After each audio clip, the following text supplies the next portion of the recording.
Good morning. Good morning. I'm Lorraine, a compulsive eater. I have been blessed with this fellowship since November of 2005. I have been abstinent consistently since June of 2008, maintaining an 88-pound weight loss with the program. I've maintained a 98-pound weight loss because I screwed around before I got here. I can't lose that last 2 pounds, so my higher power does not want me to brag that I lost 100 pounds. When I lost my 88 pounds, my oldest grandson was exactly 88 pounds at that time.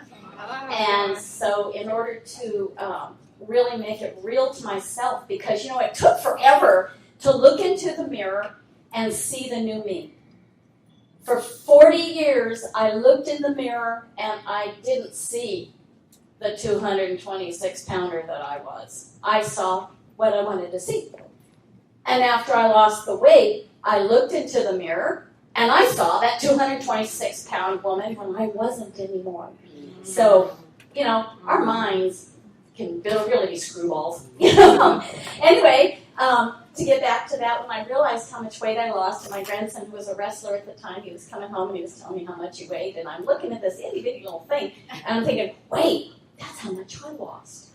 So every time I think about how much weight I lost, I thought of this grandson, who was almost my height, and he was 88 pounds. I thought, wow, I lost that much weight. And I started very slowly to be able to see myself in the mirror, what I looked like. It didn't matter what I looked like anymore. What I saw in the mirror was what I felt. And that's what this program has given me. It has been an incredible journey. And I was thinking about pathways. Being a teacher, my first thought was, I can make all kinds of analogies. This is so great. And I thought, I'm going to make people sick. And I thought, too bad, we're going to do it anyway. It's been a journey. And I'm thinking of the pathways that I took before I found Cea-How. Like everybody else, I tried a lot of things out there. I'm a 3-time failure of a very payable program. The last program that I did before I found Cea-How, I always used to joke that if my husband knew how much I had paid for that thing, there would have been a divorce right there. And I would go in and there'd be these cute little blonde 110-pound girls telling me how I can lose weight and what's wrong. And I would make a comment about, I'm having trouble with such and such. Well, they had the pill or the supplement or the energy bar or whatever it was I needed, for just a small price of whatever it was. And I lost a lot of weight, and I was in my classroom, and a friend of mine came through the classroom, and she said, I noticed that you've lost a lot of weight, and you're looking good, but, I have something that might be able to help you as well. And I said, well, thank you. I'm really happy with what I'm doing right now, but thank you. And that's all she said. And to this day, I am grateful for the fact that she had the courage to just plant that seed. About 3 or 4 months later, when I gained every one of those $3,000 worth of pounds back, I thought to myself, well, I'm going to go ask her what she meant. So I went over to her and I said, remember you told me that you had something that you could share with me about, the weight. I think I'm ready. I'm interested. She said, okay. We had another friend that I didn't know at the time that was in it too. She says, we'll pick you up Tuesday, 7 o'clock, you ready? I said, okay. I'm one of those people that if I find something, you're going to know about it. And because I'm right? Anyway, so they picked me up and they took me to a meeting, and there were 2 things that happened at that meeting where I knew that my higher power finally answered my prayers. They did the chapter 11, and they did the prayer of St. Francis. That particular prayer has been very, very dear to me all of my life. And the second thing that happened was someone had shared their story, and it was one of those things where the characters and the plot and everything were a little bit different, but it was me. And I thought, how in the hell do you know about that? You know?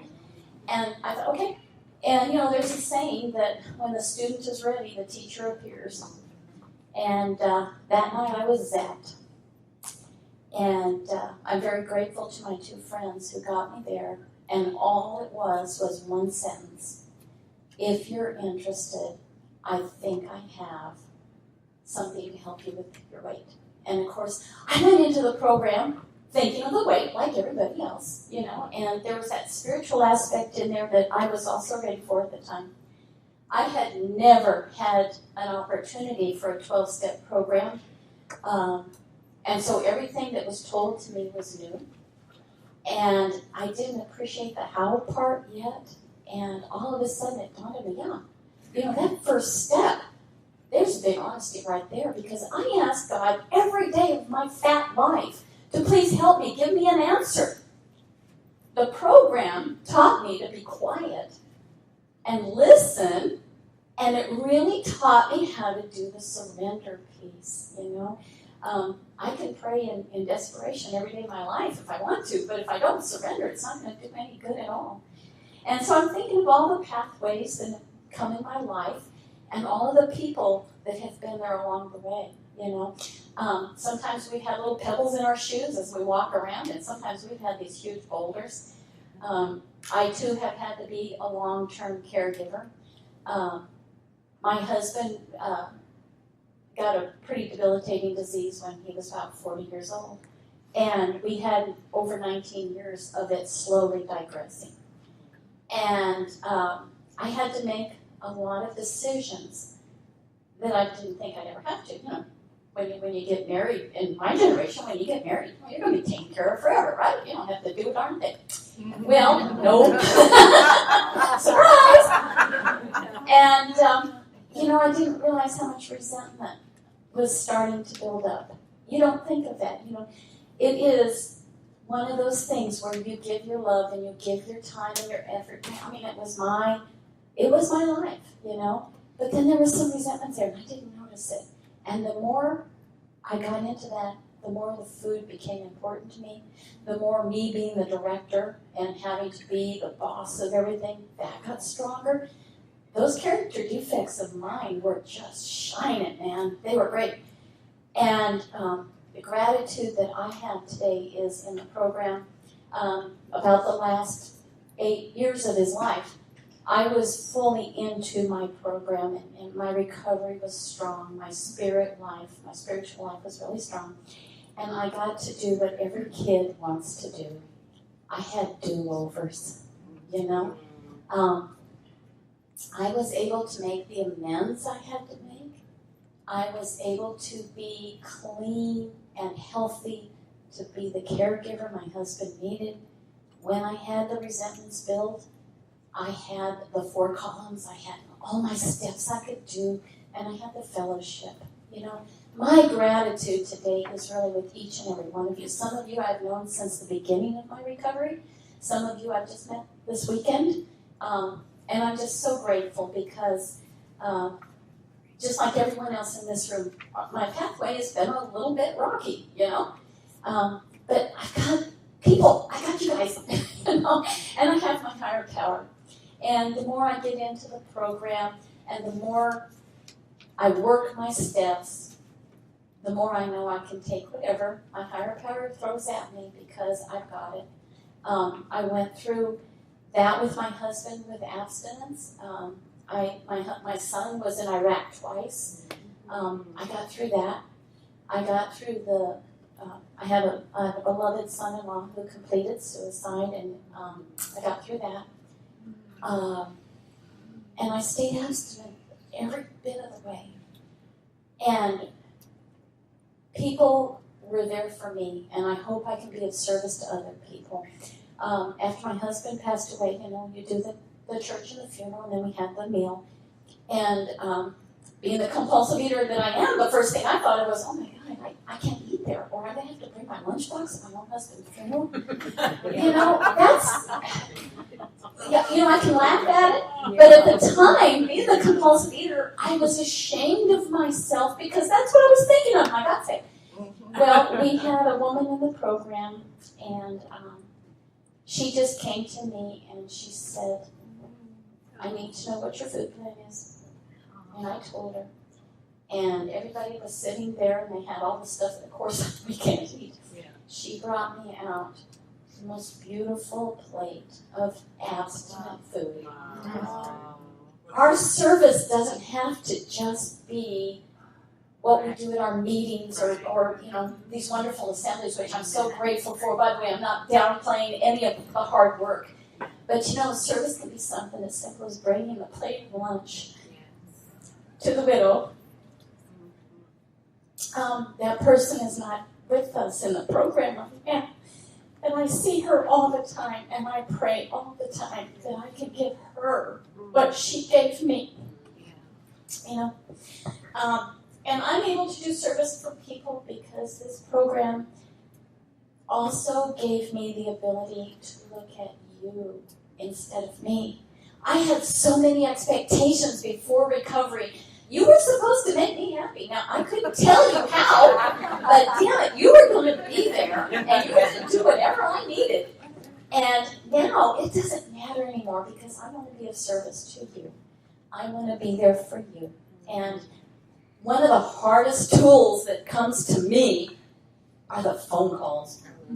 I love people. I can talk anywhere, anytime, anyhow, but I can't dial that phone sometimes. And how long does it take to make your 3 outreach calls? About 10 minutes, at the most, unless you really get into something. And so I'm constantly thinking to myself, Lorraine, service, 10 minutes, 3 phone calls, just do it, And I'm always so grateful that I do. I have people from coast to coast that I can talk to. Someday, I play games with myself. Some days I decide to do it geographically. So I'll call people from Michigan, or I'll call people in Texas, or I'll call people in California. And then other days I do it alphabetically, And this July, I lost, my phone died on me while it was in the middle of updating, and I thought, this is great. I lost all of my contacts. Everybody. And you have to have that happen to you once in your life so you can appreciate how important you guys and your phone numbers are. I talked to my sponsor. I talked to a couple of members at live meetings, and I got my phone numbers back because the phone numbers that I still had with all, I'm a hoarder. It's not just conventions, honey. I'm a hoarder. I have everything I've ever done, And I looked at all of them, and I actually cried that day because there were about 40 names on my list. And more than 20 of them were people that have chosen to not be in the program anymore. And then I thought, you know what? One of the greatest pieces of service that I can do is just make an outreach call and say, how are you? I don't have to ask them how their program is. The worst thing that we can do is to forget other people. And in the process of not seeing someone at my face-to-face meetings anymore and losing the phone number in my phone, I had caused some confusion with someone. And I hope I had made the amends, This person had walked my block with me for a long time. And I didn't make that phone call. And I look at my outreach calls or my numbers, because I put an X in front of everybody so that I can go straight to my phone book and I can know who I can call. And I'm slowly building it up again, and thanks to the phones that we have in our folders today, I've got a whole bunch of new numbers that I've lost or new numbers I've never had, so I'm grateful for that. But I think that every time I'm walking in my journey, if I feel pebbles in my shoes, my sponsor's going to say, maybe you should write about it. And when I have a crisis in my life, which could be a boulder, my sponsor says, let's do the 12-step one. And I can't remember the name of it now, but you go through the 12 steps with whatever your problem is, and it's great. It is just, it purges you of all of the crap that you allow yourself to get into and self-involved again. And I'm just grateful that I have a sponsor that, calls me on my stuff. Because as much as I think that I have overcome the denial and I'm open, honest, open, and willing, there's still that little person in me, because I'm in progress, not perfection. There's still that little person in me that my sponsor needs to just point her finger at me and say, this is what you need to do. And so I do it. I don't want to do it sometimes, but I do it. I pray about it. I write it down. Sometimes I give it to her. Sometimes I put it in my God box. And then sometimes I don't do it for a while. And sometimes the procrastination comes from my higher power because I'm able to work things through differently maybe, and then I still write them down, I still give it away. But sometimes time is good for me. One of the strongest amends I felt I needed to make when I was new in the program, it took me 3 years to do it. And I didn't have a strong sponsor at the time to kind of help me through this. I didn't know what to do. And I don't know if I was being arrogant or if I was being afraid, but I didn't ask anybody how to do it. I didn't ask anybody help. How can I take care of this? And I fault myself for that. And I just encourage everyone that if you've got something like that nagging at you, talk to your sponsor or anybody. Another pair of ears helps you. Even if they say nothing and you verbalize it, you'll know what to do. Your higher power is going to be talking to you. And I'm glad I did what I did. I went up into the mountains and I wrote a long, long letter to this person, and I wrote 2 letters actually. One, I spilled my guts and I said all the hate and all of the meanness and all the anger that I had felt for many, many years, and I crumpled it up and threw it away.